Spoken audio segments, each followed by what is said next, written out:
Hi everyone. This week, Victoria and I will be presenting on Archiving the Unspeakable, Silence, Memory, and the Photographic Record in Cambodia by Michelle Caswell.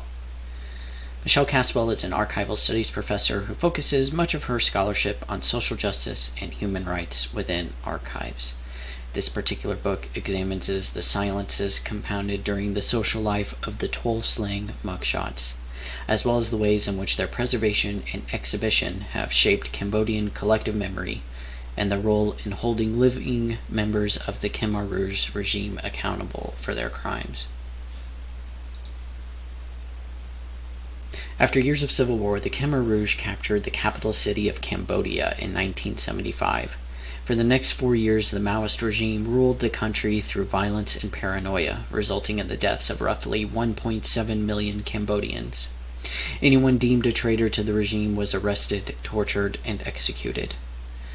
Tuol Sleng Prison, located in the capital city of Phnom Penh, was regarded as the headquarters of the Santebal, Khmer Rouge's secret police, and it was this prison that many of those who were accused of treason were taken to. Between 12,000 and 20,000 Cambodians were imprisoned at Tuol Sleng. Family and friends of the victims had no idea of their fate, where they were taken, whether they were executed or were somehow released or escaped.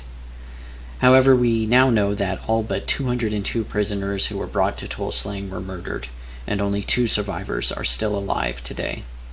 The Khmer Rouge were dedicated record keepers. Each prisoner was processed through the prison system, and a mugshot was taken of each prisoner. In the words of Caswell, quote, "Their mugshots, 5,190 of which remain, provide the last trace of victims before their execution." In 1979, the Vietnamese army overthrew the Khmer Rouge. The prison was converted to the Tuol Sleng Genocide Museum, and this is where the mugshots were first displayed. The primary framework with which Caswell examines these mugshots is the anthropologist Michel Rolf-Trouillot's 4 Silences, which examines the ways in which power affects documentation and history making. According to this framework, silences are encoded in four moments: the making of records, the making of archives, the making of narratives, and the making of history. Caswell examines the mugshots through the first 3 moments. According to Trouillot, silences are compounded through each moment. However, Caswell argues that archivists, quote, "archivists can give voice to silences previously encoded at the creation of the records in their collection." Another major framework Caswell employs is the records continuum theory, which asserts that records are in a constant state of becoming. They are activated for different reasons at different times, and layers of context are added to these records over and over again. In relation to this idea is this idea of the social life of records, that is, records are changed after each use or activation, and these activations change the way in which we perceive and understand these records in future activations. As a former protectorate of France, the remnants of the French colonial police system, which emphasized the standardized practice of capturing mugshots of criminals, persisted under the Khmer Rouge regime. Not only did they meticulously produce mugshots of these victims, but the Khmer Rouge also kept records on their alleged crimes and their confession statements. Caswell describes the silences encoded at the creation of these mugshots. The victims themselves were silenced at their creation, not only in the sense that the photograph is a silent medium, but also in the sense that many of the victims depicted in these mugshots remain unidentified. Caswell also argues that the very creation of the mugshot transformed the victim into a bureaucratic object which could be classified as criminal and enable members of the Khmer Rouge to commit mass murder. According to Caswell, quote, "Through obsessive documentation, they were able to transform the everyday banal practice of record keeping into one in which mass murder was normalized." It is the records themselves that enable people to commit atrocious acts they normally would not perpetrate.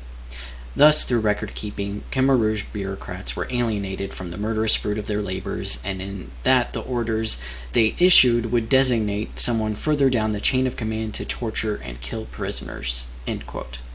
Through this bureaucratic objectification, victims of the Khmer Rouge were silenced, deemed criminal, and murdered. As mentioned earlier, after the Vietnamese overthrew the Khmer Rouge regime, they converted the Tuol Sleng prison into the Tuol Sleng Genocide Museum, which began efforts to archive and preserve Tuol Sleng records and mugshots. This was also part of the first efforts to establish a collective memory of the Khmer Rouge among Cambodians. Cambodians whose families and friends went missing under the Khmer Rouge came to look through the displayed mugshots. If they were able to identify a victim, they wrote their name directly on the mugshot. In the 80s and 90s, American activists and photojournalists, as well as Cornell University and Yale, became involved in the preservation and display of Tuol Sleng records and mugshots. In efforts to raise awareness and scholarship in regards to the Khmer Rouge and its crimes, as well as shed light on the United States' role in supporting the Khmer Rouge. In 1994, the Documentation Center of Cambodia, known as DCCAM, was established to digitize and microfilm Tuol Sleng records, quote, with the explicit purpose of supporting a legal case against surviving Khmer Rouge officials in an international tribunal, end quote. The digitization of these mugshots enable a new form of interpreting and remembering these documents. Displaying the names of the victims along with their mugshots is one way of restoring their humanity. Quote, linking the photos with the names of the people portrayed is a form of memorial, of remembering victims as the individuals they were and not as the aggregate of nameless mass of traitors into which they were transformed by the Khmer Rouge, end quote. Trouillot describes how archivization is a selective process in which power plays a defining role. Selections are made at appraisal, description, preservation, and access. At each selection, power is employed to include one thing at the cost of excluding another, compounding silences within the archival process. Caswell describes the two primary silences in the archivization of the Tuol Sleng mugshots. First, there are the negatives of other mugshots that exist but have not been found yet. Then there is the victims that have still not been identified, despite the digitization and publishing of the mugshots. Despite these silences, compounded beyond record creation and archive creation, progress made through archivization, such as access through digitization and the additional victims who have been identified, alleviates some of these silences. Caswell describes the ways in which the Tuol Sleng mugshots were used in the creation of narratives, namely legal testimonies during the International Tribunal, documentary films, and DCCAM Searching for the Truth newsletter. During the tribunal, mugshots of the Tuol Sleng prisoners were displayed as evidence while the family and friends of the victims testified. Within the context of documentary films, the mugshots are used as starting points for the families of victims to tell the story of their loved one. Similarly, Searching for the Truth provides a platform for the families of victims to pair a mugshot with the story of the human being depicted therein. Caswell argues that although the mugshots were created as a way of silencing the victims of the Khmer Rouge, the creation of narratives using the same mugshots has restored some semblance of agency by compelling the families of these victims to tell their story.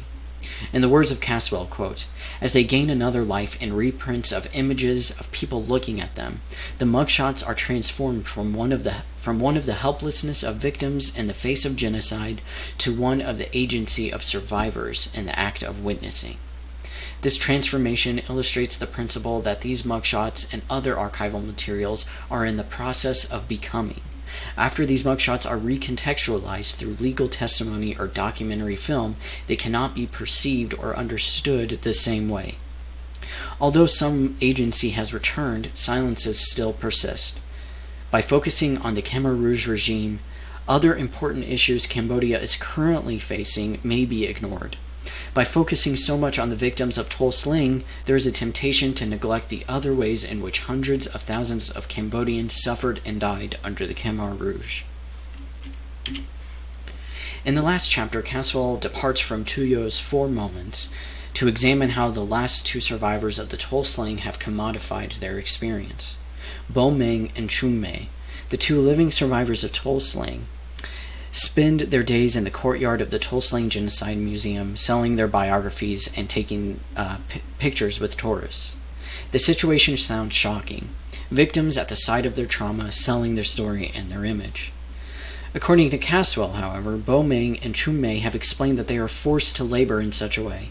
Although there is an international tribunal which intends to bring members of the Khmer Rouge to justice, there are no material reparations that have been distributed, nor sufficient care given by the state. However, Caswell argues, there is a sense in which the two survivors are expressing a form of agency. The photographs they take with tourists are done at the behest of the survivors, not the tourists.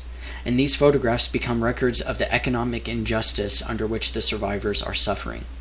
According to Caswell, quote, in this way they gain the very sense of creatorship and self-representations they were denied more than 30 years ago when their mugshots were taken as they were registered as prisoners at toll slaying. With a click of the tourist cameras, Bao Meng and Chun Mei insert their voices into an ongoing drama previously marked by their conspicuous silence. I was able to find a handful of reviews of Caswell's book, which was overall received positively with a few critiques. Lindsay C. French, writing for the Journal of Asian Studies, said, my only substantive critique is regarding her discussion of the commodification of victimhood in Chapter 4.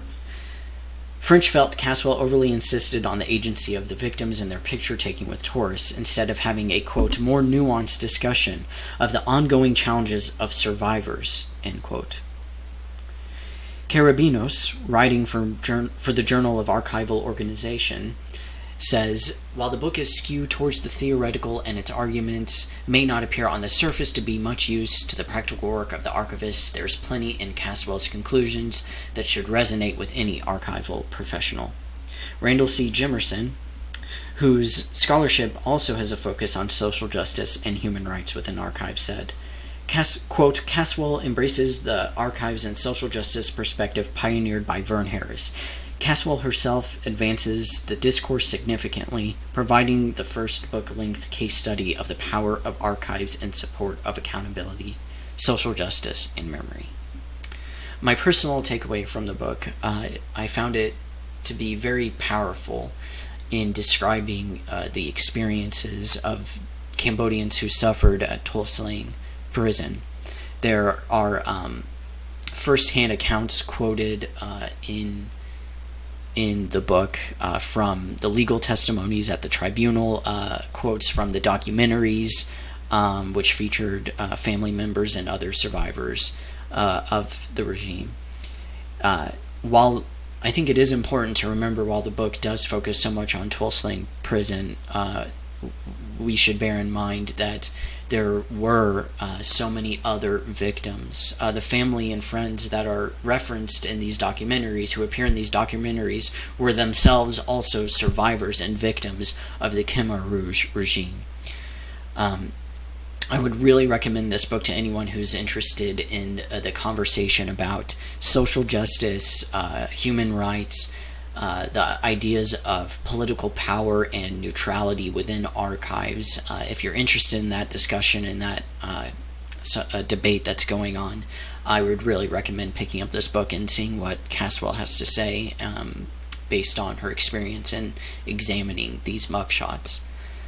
Thank you for listening. I really look forward to reading your comments and discussing these ideas with you. Thank you.